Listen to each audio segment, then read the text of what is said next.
Hello सभी students, ध्यान दें। आज जो हम चैप्टर स्टार्ट करने जा रहे हैं वो है unit second, structure of atoms यानी परमाणु की संरचना। यूनिट सेकंड से है स्ट्रक्चर ऑफ एटम्स यानी परमाणु की संरचना। तो इसके अंदर हम जो पहला टॉपिक ले रहे हैं वो है डिस्कवरी ऑफ इलेक्ट्रॉन, या हम कह सकते हैं discovery of cathode ray. Discovery of cathode ray या डिस्कवरी ऑफ इलेक्ट्रॉन यानी कैथोड रे की खोज या इलेक्ट्रॉनों की खोज। सन 1879 में विलियम क्रुक्स ने डिस्चार्ज ट्यूब यानी जिसको बोलते हैं विसर्जन नली के द्वारा अपना एक एक्सपेरिमेंट दिया। एक्सपेरिमेंट मतलब एक परीक्षण दिया जो कैथोड रे के बारे में बताता है। उन्होंने एक ट्यूब का यूज़ किया, उस ट्यूब का नाम था विसर्जन नली यानी कह सकते हैं डिस्चार्ज ट्यूब। तो ये हमारे पास डिस्चार्ज ट्यूब है, ध्यान से देखो इसको। तो ये क्या है कि खोखली ट्यूब होती है, कांच की डिस्चार्ज ट्यूब होती है, खोखली होती है, ठीक है। इसके अंदर उसने क्या किया, एक तरफ तो लगा दिया उन्होंने एनोड प्लेट और एक तरफ क्या लगा दी, कैथोड प्लेट। दोनों तरफ लग गई, एक एनोड और एक कैथोड, दोनों को वायर के जरिए, वायर बोलते हैं तारों के जरिए, हाई वोल्टेज बैटरी से कनेक्ट किया, हाई वोल्टेज बैटरी से। उसके बाद हमने कहा कि ये कैथोड प्लेट है, इसमें माइनस चार्ज, ये होते हैं एनोड प्लेट में प्लस चार्ज। तो ये डिस्चार्ज ट्यूब है और कैथोड है, यानी जब हम इनको इलेक्ट्रिक कर, नीचे क्या लगा दिया इन्होंने, वैक्यूम पंप। वैक्यूम पंप का वर्क है जो इसके अंदर गैस फिल की गई है, भरी गई है, उस गैस के प्रेशर को मिनिमाइज करके रखना, यानी कम से कम प्रेशर को करके रखना। यानी प्रेशर कितना होता है 10 की पावर -2 से 10 की पावर -4 तक मिनिमाइज करके रखता है, ना तो 10 की पावर -2 से कम जाने देता है, ना 10 की पावर -4 से अधिक होने देता है। वैक्यूम पंप यानी प्रेशर को कंट्रोलाइज करके रखता है, गैसेस प्रेशर को जो हमने गैसेस ट्यूब के अंदर फिल किया, ठीक है।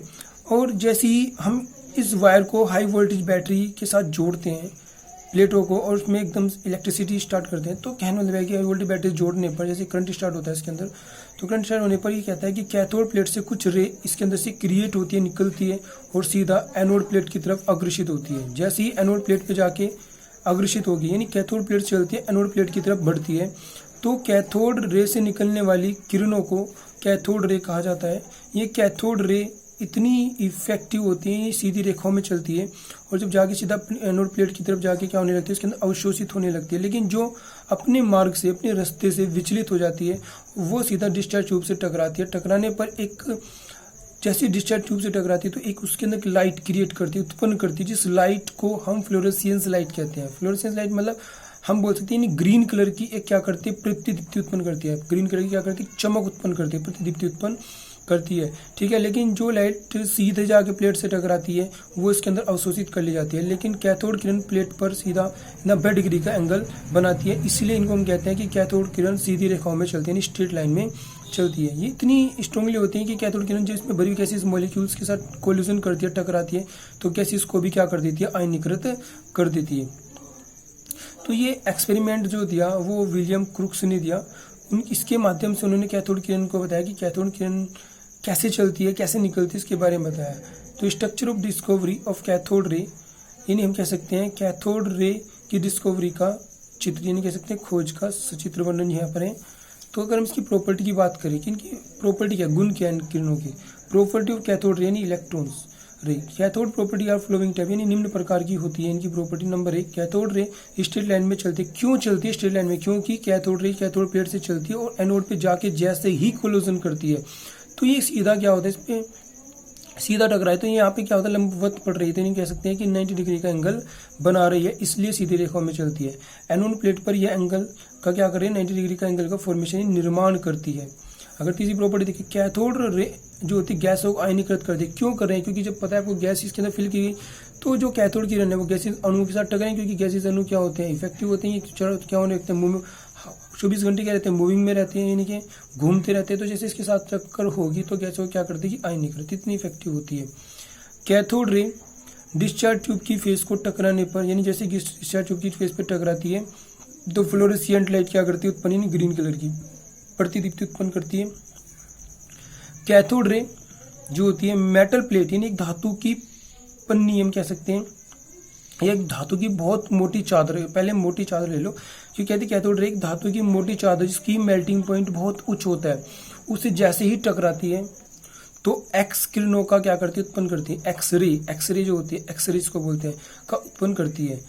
कैथोड रे मेटल की पतली चादर को से अगर वो टकराएगी, यानी पतली पन्नी से अगर टकराएगी जो बारीक चादर होती है, बारीक लेयर होती है उससे टकराती है तो उसको भेद के आर पार निकल जाती है, नहीं उसके अंदर पोर्स क्रिएट कर सकती है, छिद्र उत्पन्न कर सकती है। लेकिन अगर मोटी परत है तो उस पर क्या करती है, एक्स किरणों की उत्पत्ति करती है। नोट में इंपॉर्टेंट पॉइंट है कि जो इनके नामकरण था, इसकी नोमेनकल्चर थी, इसकी प्रॉपर्टी जो थी वो किसने बताई, तो उसने कहा according to J Thomson and R Millikan, पूरा साइंटिस्ट का नाम है मिलिकन, एक तो जे थॉमसन और मिलिकन ने प्रूव किया कि इलेक्ट्रॉन मैटर का सब एटॉमिक पार्टिकल है, यानी हम कह सकते हैं कि द्रव्य का एक अवपरमाणु कण, कह सकते हैं अपरमाणु कण है, सब एटॉमिक पार्टिकल्स है। इनका नामकरण जो दिया वो स्टोन नामक वैज्ञानिक दिया, नहीं इलेक्ट्रॉन का जो नाम दिया कि ये इलेक्ट्रॉन होता है, इलेक्ट्रॉन को इलेक्ट्रॉन कहा जाता है, कैथोड किरण को इलेक्ट्रॉन कहा जाता है, ये स्टोन नामक वैज्ञानिक ने बताया। और उसको सब एटॉमिक पार्टिकल, मैटर का सब एटॉमिक पार्टिकल जो कहा वो किसने कहा, जे थॉमसन और मिलिकन दोनों ने मिलकर कहा। इलेक्ट्रॉन को सामान्य रूप से ई से डिनोट करते हैं, यानी प्रदर्शित करते हैं, शो करते हैं।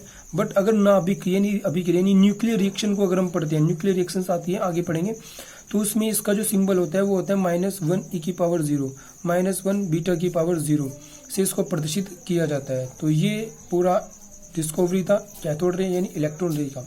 मैं समझता हूँ कि आप सबको समझ में आ गया होगा। अगर कोई प्रॉब्लम है तो मैसेज कर सकते हो।